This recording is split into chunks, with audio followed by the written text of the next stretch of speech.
Hey guys, thanks for checking out today's video. This is something I've been wanting to do for quite a while now on, well, my last WRX, this WRX, my DSM.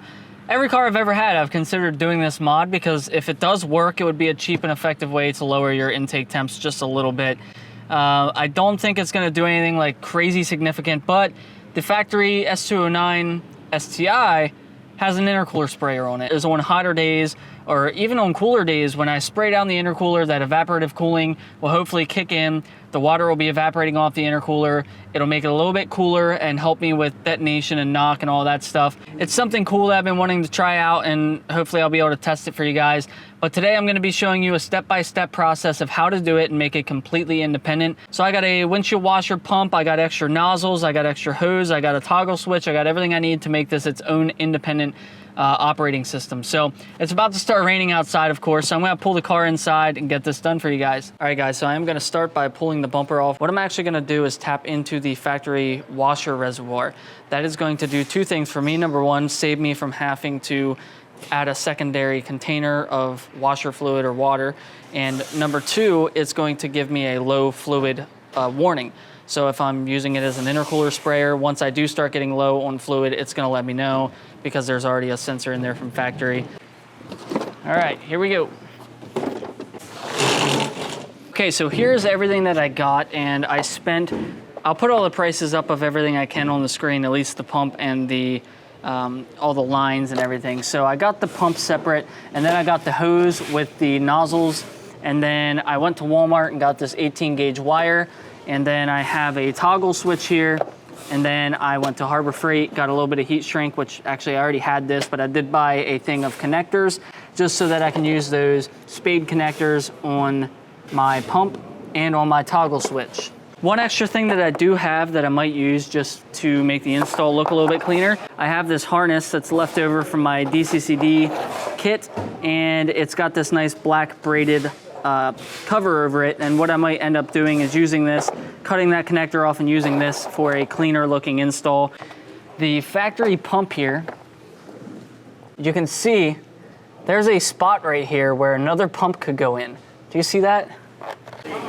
So what I'm noticing is that the nipple on this is out towards the wrong side, where if I try to install this, it's gonna hit the side there. Guys, I'm really sorry, but I forget what size this cutting bit is. I wanna say it's like 3/4 of an inch, but I think right about where I have it is where I'm gonna put it. As far as the mounting goes, I'm just gonna put some 3M tape or something under it to kind of help support it, but my hope is that getting a little bit of fluid everywhere will keep all the plastic shavings from breaking off in there and getting sucked into the pump. So here we go.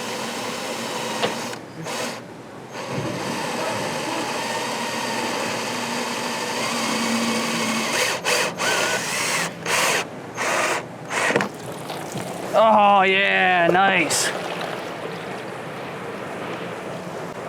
All right, so I'm putting that rubber grommet in there, and then I'm gonna sneak this sucker in there. There it is. Okay, that was a fun idea. I can put the hose in here and then elevate the hose, and maybe that'll prevent it from coming out for now. Okay, so I wiped everything down really good and I don't see any leaks. It looks like we're good to go. So what I'm gonna do is I'm going to connect the ground directly to the battery. Then I need one power wire running from the battery to the toggle switch and one power wire running from the toggle switch to the actual pump. So I'm gonna be running some wire here, and I think what I'm gonna do is come out the same rubber grommet that I came out for my DCCD. Then I'm gonna use this braided line to run it up so it's a little bit cleaner of an install. It seems to be a really bad day to try and film a video. This rain, and it's freaking 4 o'clock in the afternoon and it looks dark out. So I already have this insulation cut and I already have a hole there. So I'm gonna try and feed these wires out through that pre-existing hole that I already cut, and there we go. Just feed this harness into the engine bay. This is hopefully gonna make our wire harness look a little bit cleaner. Let us go see where this came out inside of the engine bay. Hopefully somewhere where it's easy to get to. I think this is it right here. Yep, we just fished it right up.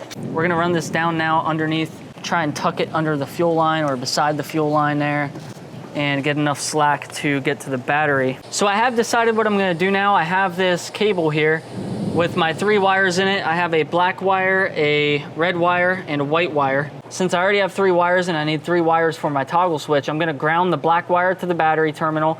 I'm gonna run the red wire to the positive terminal, and then I'm going to strip out this white wire and extend it and run it down to our pump.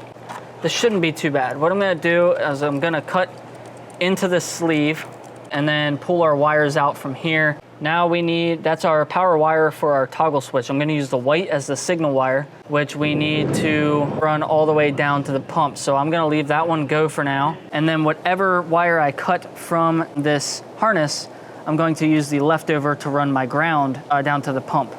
So hopefully everything I just said makes some sense to you. But there, I just skimmed that off. Put that connector on there. And I'm gonna heat shrink that on there. Okay, here's a really quick recap. We have the harness running into the interior with a red, black, and white wire. That comes up, the red wire is going directly to the battery, and the white wire has been converted to a black wire and is running down to the pump. This is still connected to that black wire, so I'm perfectly fine. I know that this is a positive wire. Now I have a ground wire coming directly from the battery to the pump, and a ground wire coming directly from the battery to the toggle switch on the interior. We will now get our connectors together and get them connected to our pump. Then we will get our connectors together and get them connected for our toggle switch.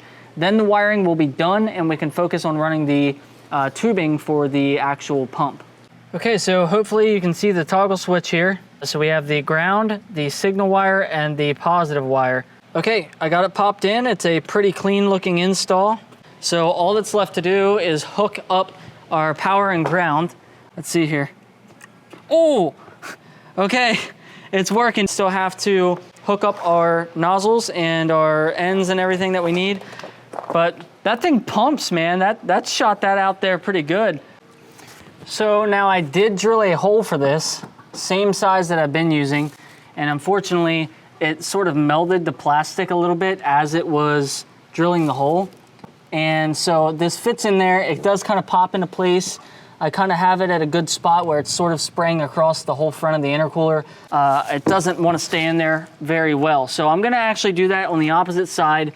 Hopefully I won't have an issue, but if it does, I have my soldering iron here and I'm actually going to solder this plastic back together and sort of melt this into the bumper. Well, that worked out well. You guys fell as soon as I freaking got through it.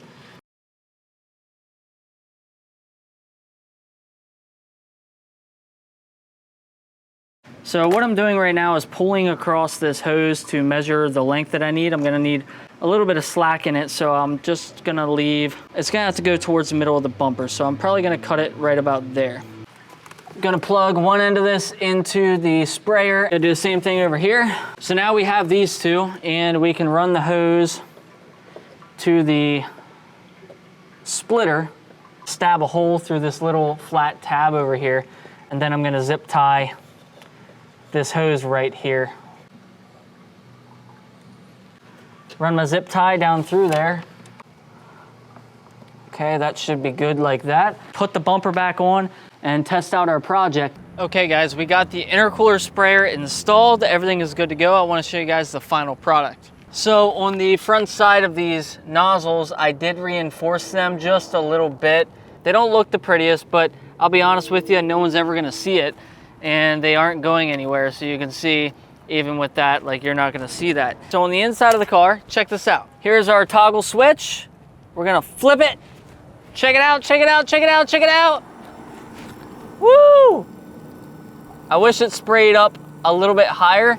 I wish it sprayed a little bit further towards the middle. As you can see, as you saw, it kind of cuts down here and doesn't quite make it the whole way across. But I think that's gonna do a little bit, especially when you're going down the road. It's gonna be kind of splashing back on the intercooler with the pressure of the air. Really excited to test this thing. I probably won't be testing it today by the looks of things, But anyways, I'm gonna get out of here. I appreciate you guys checking out the video as always. If you have any questions or comments, let me know in the comments section below. Please consider subscribing, and hopefully we'll do more cool mods like this in the future. And I will get a test up for you guys as soon as I can, as soon as we actually get a hot day where I can do some testing and it's not already wet outside. And we'll do a whole nother video on that because this is getting way too long. But thank you guys for checking out the video. I'll see you again soon.